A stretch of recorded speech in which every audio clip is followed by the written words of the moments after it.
Hello, and welcome to episode 2, season 2 of My Dog Will Eat My Face. What I wanted to discuss today was basically an observation I've had in real life, not so much online, but when I talk to people in real life about how I've come to complete peace with my death, and I know I've shared that online as well. People react pleasantly, but when they ask why, it tends to cause some friction with them. And I'll explain that here right now. When I'm asked, why am I at peace with my own death? I sum it up as best as I can by saying, well, I know that I've lived a very full life. And knowledge that I've lived a full life helps me to be really at peace with my own demise. It's, for me, honestly, not really the end of the world, because I've definitely lived all that I really could live. And sometimes people react very harshly towards themselves. Actually, they make it about themselves. They're no longer asking me these questions. And they'll say something to the sound of something like, well, I wish I could say that, or that's where I screwed up. I pissed away X number of years, and I can't say that. That is, they can't say they've lived a full life. Or they express any other sorts of ways to express it, that they're essentially mad at themselves for not having lived a full life. And, well, then I quickly change the subject because I don't want this person hating themselves right in front of me. And I'm not a therapist, so... But I do want to talk about it here in the podcast and share it and share my thoughts about it.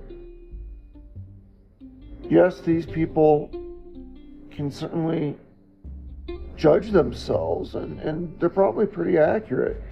In one case in particular, I know it's very accurate that they have not lived a full life. They've squandered it, essentially. One person I know just squandered their life sitting on the sofa, high off opioids, being addicted. That's been going on for, I think, 30 some years. It's very sad indeed. It's incredibly sad that these people have squandered their lives away. Because I truly do feel fortified in that I have lived a full life. And that is a portion as to why I do feel peace with my own death. I'm not afraid of it. It doesn't linger over my head as a terrible thing.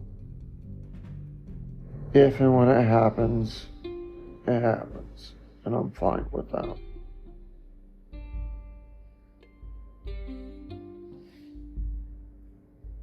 So today I want to kind of discuss what these people are feeling and saying. That is, they haven't lived a full life.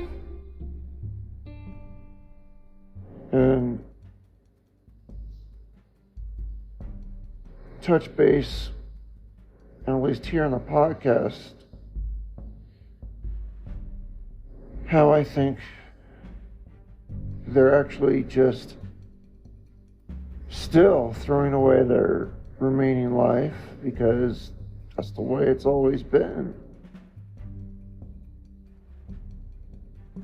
And I'll explain how what I rely upon to fortify my feeling in my life is actually open to anyone, regardless of age, to begin living a full life. So that's going to have to take some explanation, and I'll try to do that here today.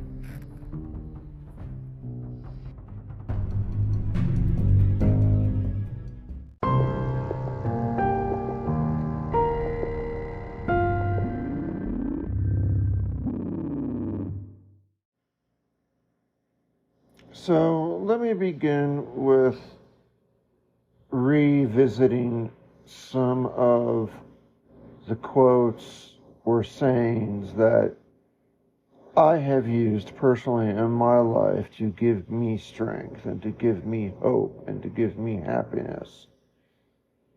One in particular that I'll touch on, I know I've shared online before, is a quote that frankly I've used since I was just a little schoolboy. I remember learning it in elementary school. And it's stuck with me ever since, honestly. So, yeah, I was quite a geek when I was in elementary school. But I enjoyed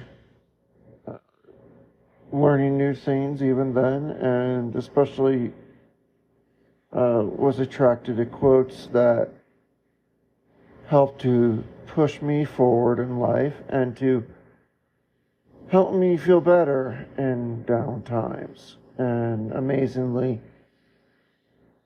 this one particular quote has stayed with me through all those years, and I've memorized it again since I was maybe 10 or 11 years old. So pretty amazing.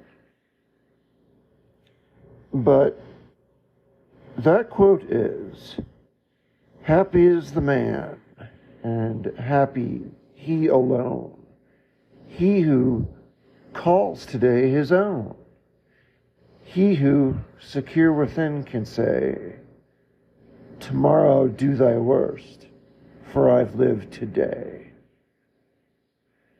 And that was composed by Horace many years ago, probably 1800 years ago. So let me dissect, I should say, this particular quote. It does give me strength if I'm having a bad day, or if I'm even having a good day. And the reason being is because it doesn't talk about necessarily living a full life of X number of years to be happy. It's not talking about, as I have said, being peace at my own death because I know I've lived a full life. That just shuts out a lot of people who feel they haven't lived a full life. I don't mean it to. I'm just being honest. But I use this quote to bolster my feelings for so many years. And if you digest it, it doesn't talk about, like I said, a long distance in time. It's talking merely about days. 2 days, to be exact. Today and tomorrow. Today and tomorrow.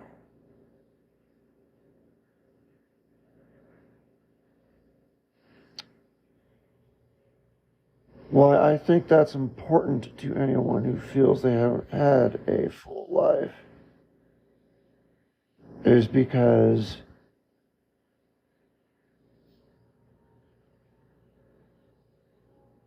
this quote says you only need to be happy with the day that you've lived.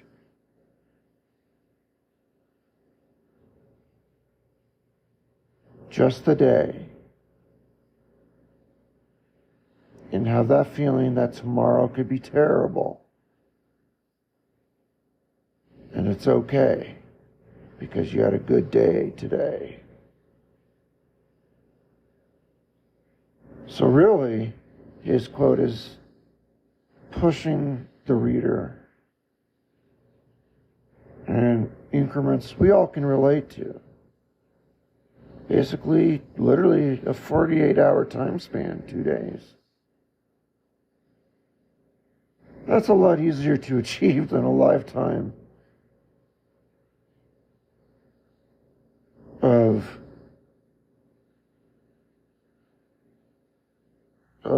being full, or having lived a full life. 2 days is all he's talking about here. So all you need to do is to live one decent day. One day that you're proud of. That's it.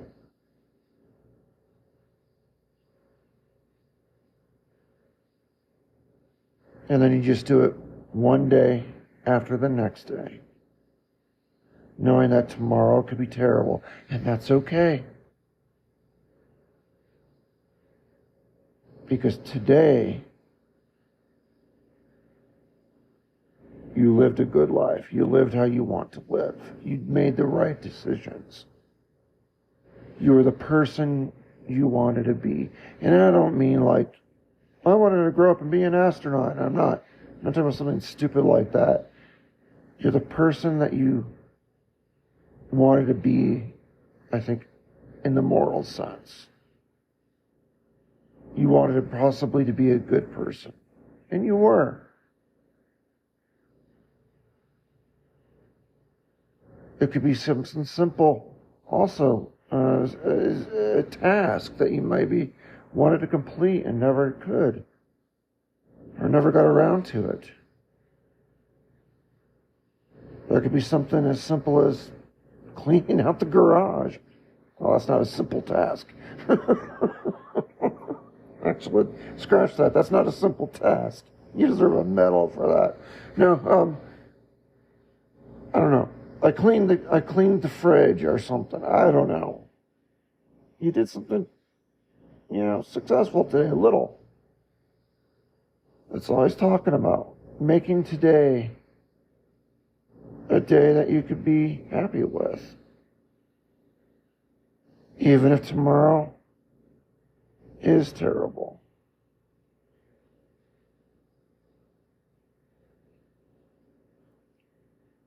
So,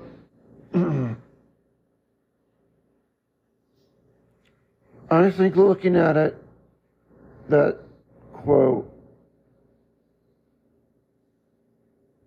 from that angle would hopefully help people to feel that they can succeed, that they can live fully one day at a time. Because that's all what Horace is talking about here. And I have hung on to this quote one day after another for 30 odd years. because of that, because it is a simple thing to do, to have one good day, even if it's surrounded maybe by terrible days. It's doable.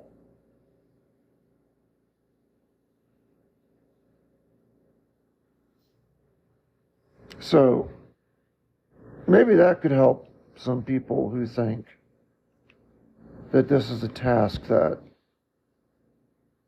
is well beyond their capabilities. I don't think it is. And then quickly, I want to digest another quote that I've taken up to memorize and love. And that quote is, "It is not death that a man should fear, but he should fear never beginning to live." And of course, that's Marcus Aurelius in his Meditations. Now, that's sort of what I've said to people in real life, sort of like, just like that.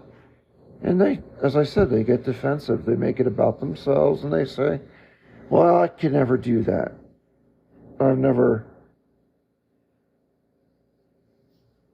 I can say that I've ever lived, which is pretty harsh. I think there's a lot more people than I realize that feel that way, that they can't say they've never lived.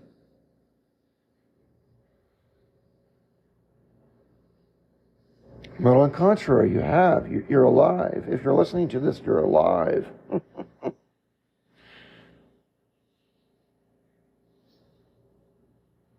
And what he's saying so simply here is,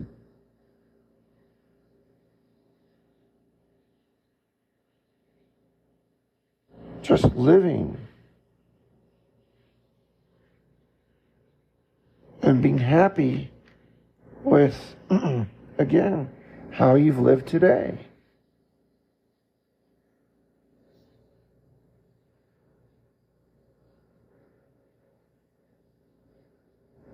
The quote says, never beginning to live. I think he chose those words very carefully. Because that could be good outcomes, that could be bad outcomes when you begin to live your life. When you begin to do what you want to do with your life. For sure, there will be negative consequences. That goes without saying.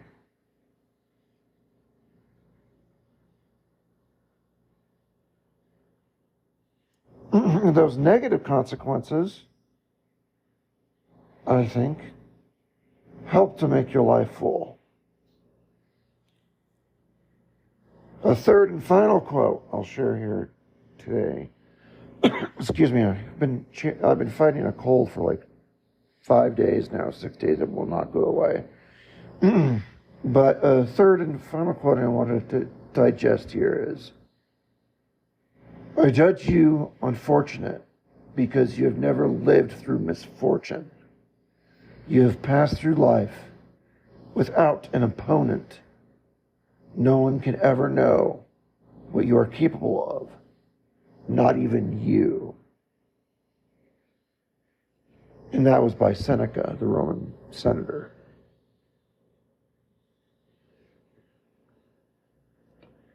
So how can you know what you're capable of if you've not faced misfortune? And here Seneca is laying down pity on people that do not suffer misfortune because they cannot know their true muster. They will never know how strong they are. He says no one else will know, but not even they themselves will know their own strengths, because it is misfortune that a lot of people go through and learn their true strengths in life and learn their true character. And without that, You've never identified your character. So if you're living a hard life and you're still making good decisions, if you're still a good person, you've not resorted to pickpocketing or drug binging or harming your neighbor in any way whatsoever,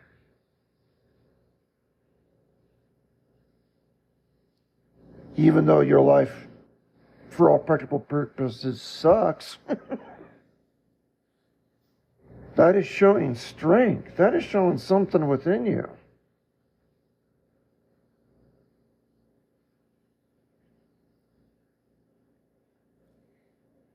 And you should be proud of that. And Seneca here is pitying people. He's saying, I pitied the fool. Just kidding. He's saying he is pitying people who have not gone through misfortune. And yes, I think Mr. T would agree, if you ever asked him. Little random Mr. T thrown in there for fun. Anyway, between those three quotes, I think when you digest them, it shows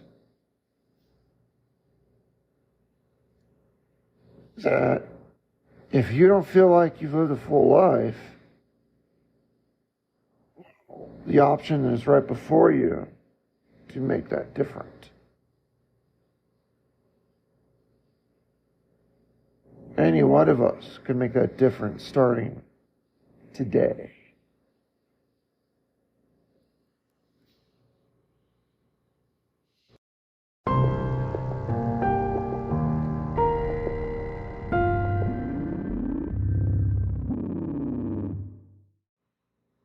And I'll just touch on a personal note here with respect to this concept of living a full life. I am happy that I've lived what I consider a full life. For sure. But what's more is, even though I've had so many things taken away from me, including some of my most favorite things, that is, again, traveling. I love traveling. I've been to the Far East, to Australia, Europe, of course. You know, it's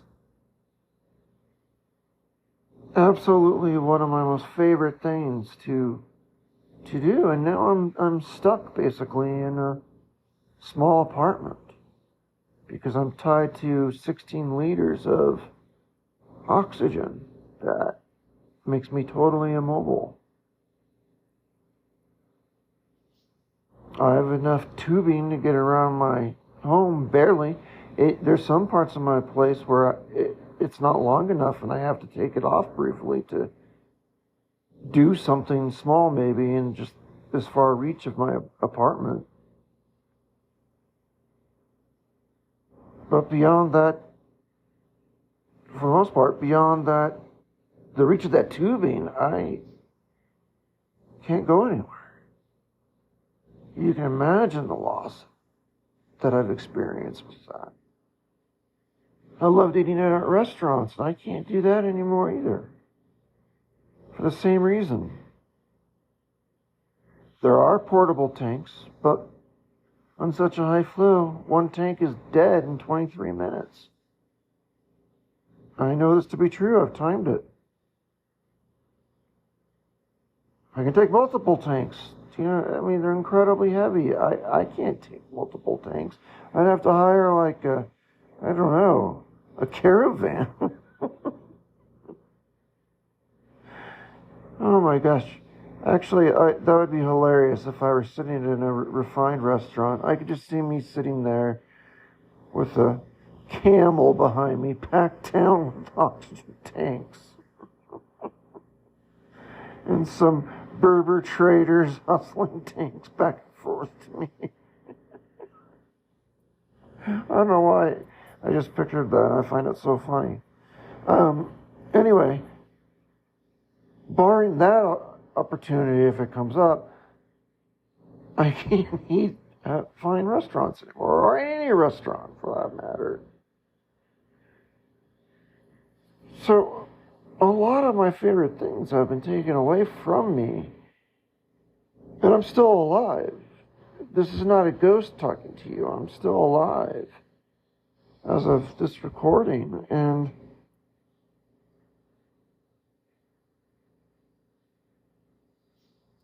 when I ask myself, am I still living a full life?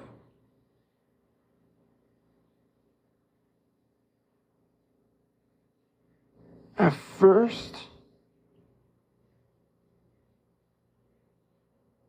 when all this was first taken away from me, I want to say, I would have said no.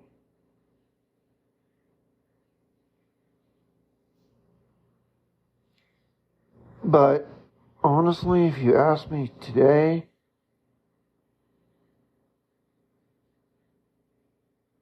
I'd probably say yes, as full as it can be, right? We all have our limitations. I have mine, which are now a rather extreme example. But despite that, despite those limitations, I have found ways to make my life joyful within the confines of my stupid apartment, no less.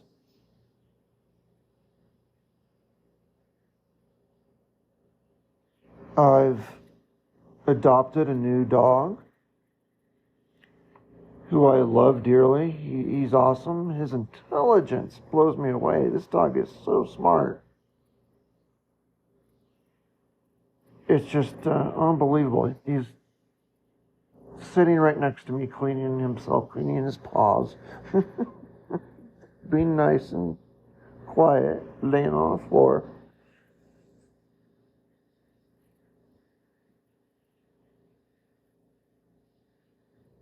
I've taken to cooking before any of this happened. That is, before I was confined at home. I would say I don't cook at all. I don't boil noodles. And now I've taken to cooking quite a bit. I don't know if you heard that. There's a little puppy toy squeak in the background there. Anyway, you might hear the puppy doing weird things here and there in the background, so just live with it. Anyway, I've taken to cooking, and I love doing that. I hate it when I screw it up. I've screwed it up many times, really sadly. But I've also just totally punted the ball out of the stadium on some. I just made some really killer meals in some cases. Honestly, I can honestly say that some of the best meals I've ever had in the top 10 list, even in the top 5 list, not all certainly, but some, are meals that I myself have made now. Only recently, only within the last several months, this has happened. Before then, I never cooked. I took up cooking to save money on food expenses because ordering takeout delivered for every single meal is ridiculously expensive. So I try to cut down on that with my budget so I wasn't spending so much. And that meant I had to make my own food.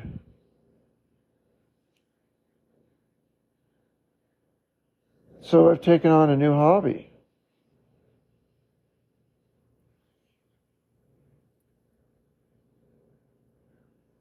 So those are just two examples. There's probably several more. Well, obviously, I've also started a podcast. I've done a lot of things to make my life still something worth living.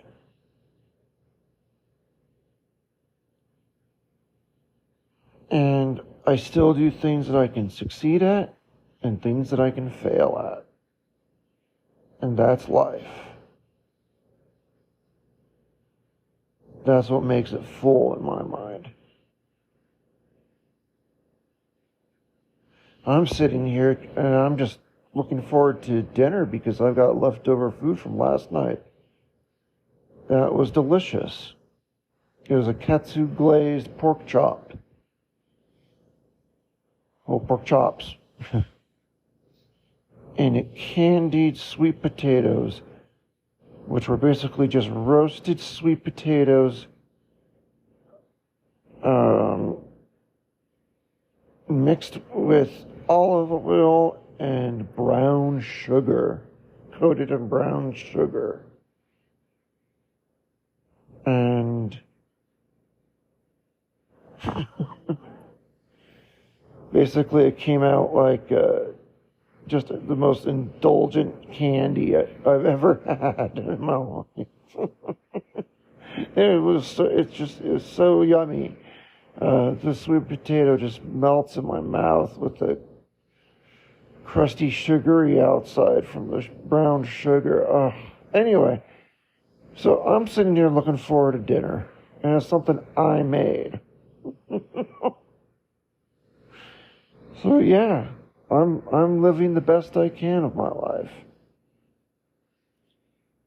So if people feel like they can't live their life to the fullest because of X, Y, and Z, I don't think they're looking at this the right way. It's not saying live your dreams. No, I'm not living my dreams. I never dreamt for this. I don't want this. I would never wish my ailment on anyone. Period. But it's what I got.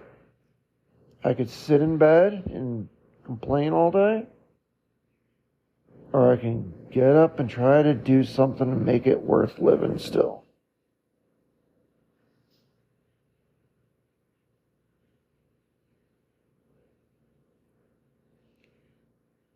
So I really challenge people who say they can't do this because of whatever. Compared to my limitations, I'm more than likely got you beat, unless you're stuck in a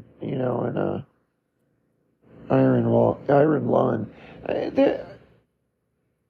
The longest guy ever in an iron lung, I don't know if he died recently or if he had just had a birthday, but he was alive very recently still. But because of his condition, he can never, ever, ever leave the iron lung. So he just has his head sticking out. And with that, he got a law degree and became a lawyer.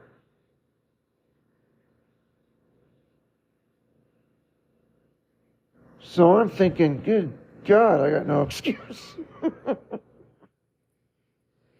I don't think we all need to be such an example as that guy. Clearly, that's one guy, and he made the news because he's remarkable, granted. But if your rent's too high, if you're in a lousy relationship, if your house is a mess, if work is boring and never what you wanted to do, those are not things that will limit you from having a full life. A lot of those things you can change. You might feel like you can't, but you can. And in the interim, maybe you are in a crappy position or in a crappy situation. Say like, yeah, I'm in a really lousy situation myself. I'm still alive. And I'm still trying to live the best life I could possibly live. And I think I'm doing that successfully.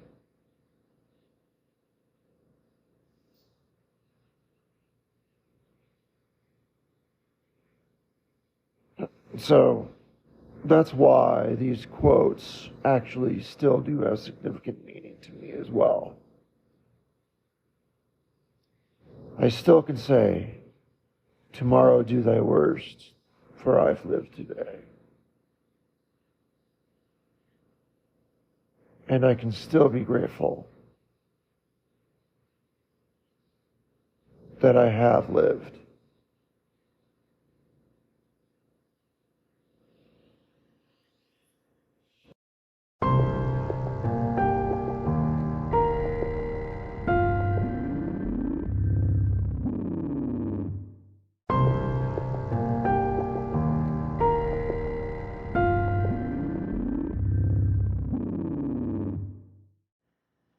Incidentally, on another personal note, I wanted to share this with my listeners because I've been asked by several people, how in the world do I know all these random quotes?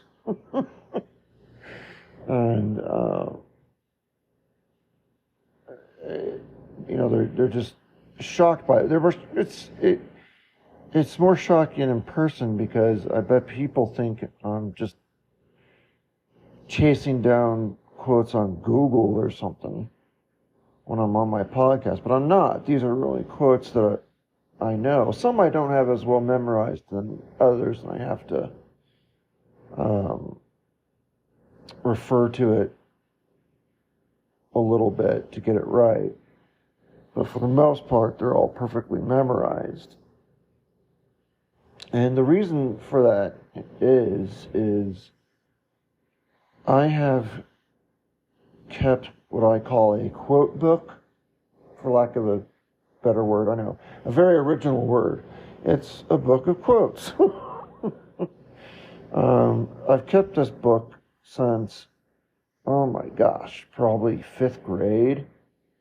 So whenever I come across a quote that really moves me or a quote that I really like, I jot it down in this little book and say who said it.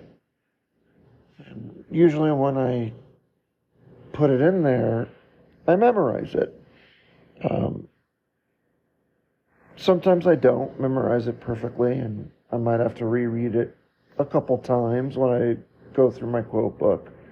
But I save these things to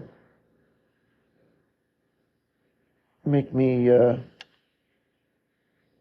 don't know, feel better and stay the course when times are rough, for the most part. So that's where all these quotes are coming from. I just wanted to do a total sideways there and share that.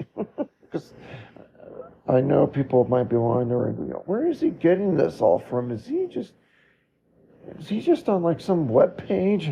I'm not. When I say I have to reread it, I mean I have to reread it in my own book. A lot of these I don't remember where I got them from. But they're quotes on all kinds of topics. Honestly, it's not just stuff to make me feel better. There's stuff about governance. There's stuff about just general fear. There's stuff about architecture, even, because that's another interest of mine, another pet interest. I've even written down things that friends have said that I thought were really well put. So it doesn't mean they're even by famous people. Sometimes a friend of mine will say something that I was like, wow, that was really cool. That's well put. I'm writing that one down. And I literally do. I write it down and I keep it. So that's how I cheat and have all these quotes in my brain. So I just thought I'd share. And hey, if anyone out there wants to do it themselves, it's a fun exercise. If you come across something you really like, to write it down. There's no reason not to, in my mind. Now I've got this huge book of quotes going back years, as I said, to fifth grade, and that's kind of cool. That's all. I just wanted to digress a little bit and share that to my listeners. Sorry, I know it's off topic, so I just wanted to mention that, though, really quick.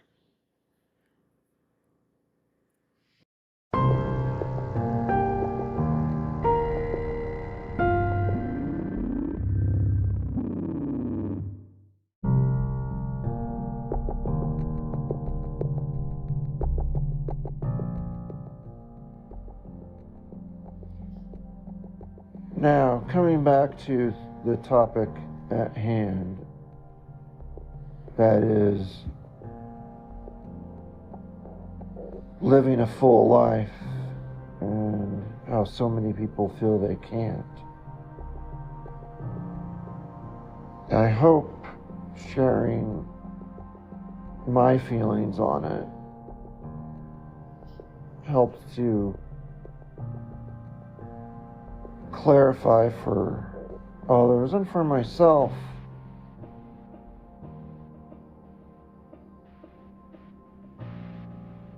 what that means and how it can be something that is attainable for so many people despite their lot in life. To be honest, it had not really fully occurred to me that I am still living my life fully to this day, and that is as fully as I can. And that's incredible.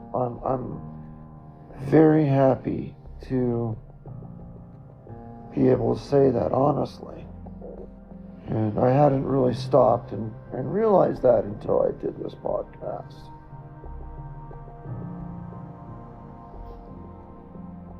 And it is a really good feeling to know that I'm doing the best I can do. All things considered.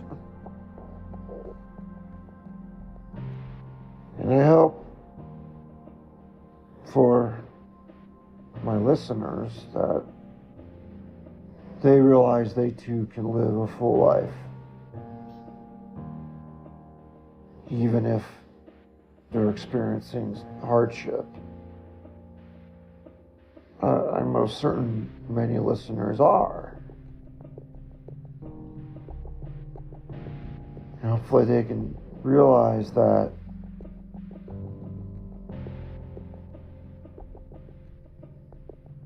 you can still make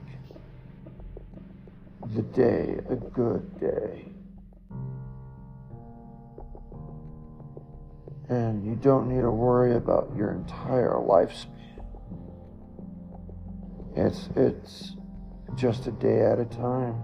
When you look at those things that I use, those quotes that I use, what these very well-respected men talked about, was really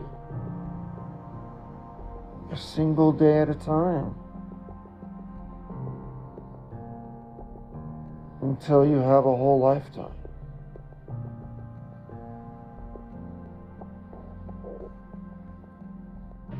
It's not too dissimilar from people going through addiction recovery. At least for a lot of them, it's one day at a time. They're just not going to do their drug of choice today. That's what they tell themselves, just today. And then tomorrow when they wake up, the next day, they say the same thing. They just don't want to do my drug of choice, whatever it is, today. So on and so on. Until next thing you know, there's a pattern. Next thing you know, there's a lifetime.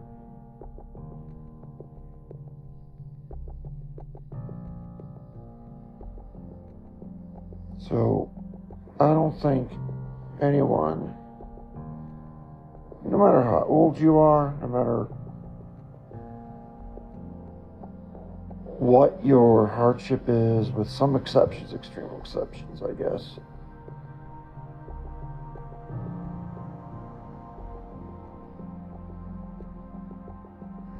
I don't know how any of those could prevent you from living a full life, at least starting right now, and then just taking it one day at a time. And so that's kind of the conclusion I've come to when wrapping up this podcast. I personally had not even realized that these messages from long dead men can really be broken down into really just days.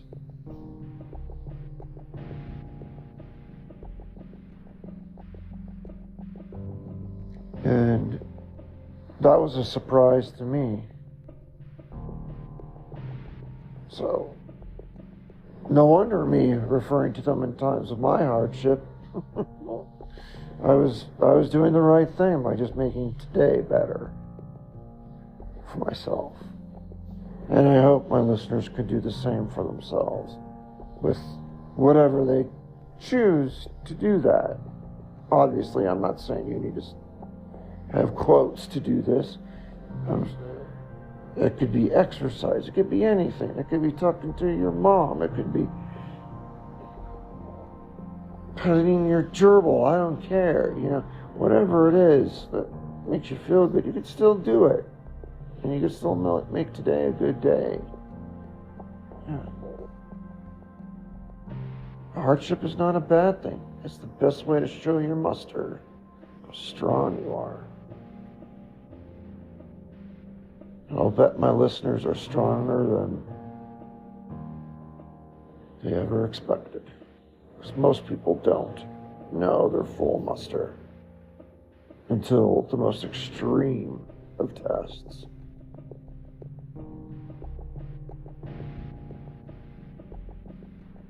And I don't think any one of us want to go through that. So, with all that being said, I'm going to wrap this week's podcast, and thank you so much for chiming in and listening to my incessant babbling. I also got to cut it short now because, as you can hear in my voice, I have been fighting a cold for quite a while, and my voice is starting to go out on me, so I've got to shut up.